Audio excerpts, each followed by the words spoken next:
Hi guys, welcome to my vlog. Bale sa video ito guys is gusto ko i-share sa inyo kung ano gagawa tayo ng paano ba ginagawa yung pattern yan, yung concrete moldings na yan. So yun yung pag-uusapan natin guys.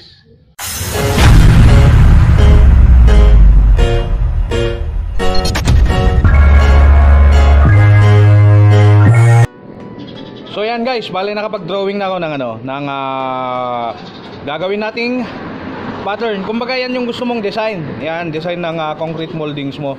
Yan, paano ba yan ginagawa, di ba? Paano ba ginagawa yung mismong pattern niya? Kumbaga yan yung pinaka-concrete niya guys. Yan yung design. Bale ito guys, nagguhit ako kanina gamit yung cardboard lang. Kumbaga ito yung gusto mong design. Nasa sa inyo na yun guys. Kung anong design yung gusto nyo. Ayan. Kumbaga ganyan. Ngayon, ililipat natin siya dito sa may bandang sa akin guys. Sa akin to guys, sinishare ko lang yung sa akin. Alam kong maraming mas magagaling sa akin. Kumbaga sinishare ko lang sa inyo kung paano yung diskarte ko sa paggawa ng pattern para sa concrete moldings na yan. So eto nga guys, may retaso tayo ng plain sheet dito na 0.5 yung kapal. Ito yung gagamitin natin.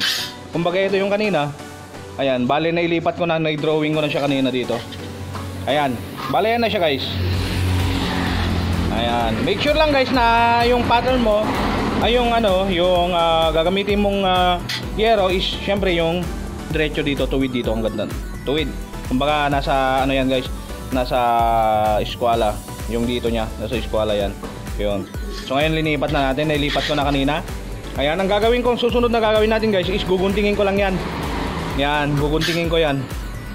Gamit yung syempre yung guntingera natin. Guguntingin ko lang guys. Ayan guys, bale nagunting ko na siya. So ganyan na yung naging tsura niya guys. Ayan. Mas guys, pag ganito yung gunting na ginamit nyo, mas maganda yung pagkakurba.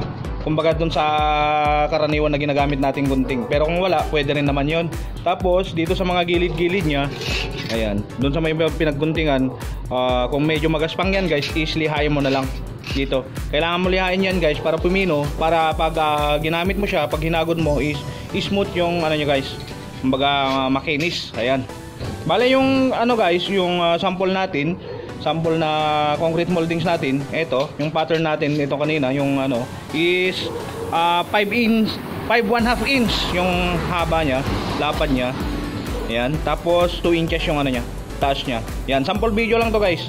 Ayan, sinishare ko to sa mga nag-uumpisa pa lang, para sa mga veterano diyan, is saludo ako sa inyo. Ayan. Kadalasan pala guys, yung ginagamit ko diyan sa mga kurba-kurba na yan, yung mga ganyan, is mga barya, coins.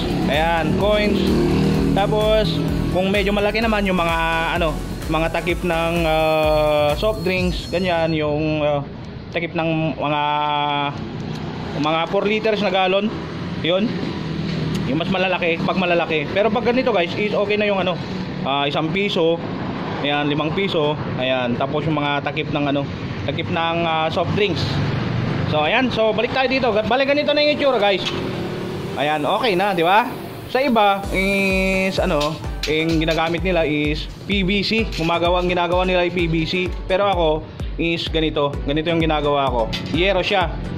Ayan, kasi gagawan natin yan ng pinaka-brace niya guys.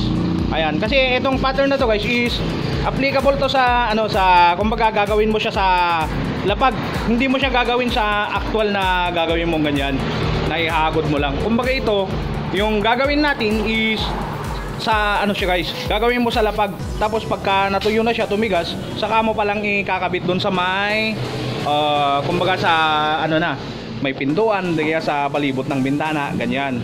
So ngayon, susunod na gagawin natin is papakita ko sa inyo kung paano natin gagawan yan ng brace. Kumbaga lalagyan natin ng kahoy yan guys. Ayan.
seconds later.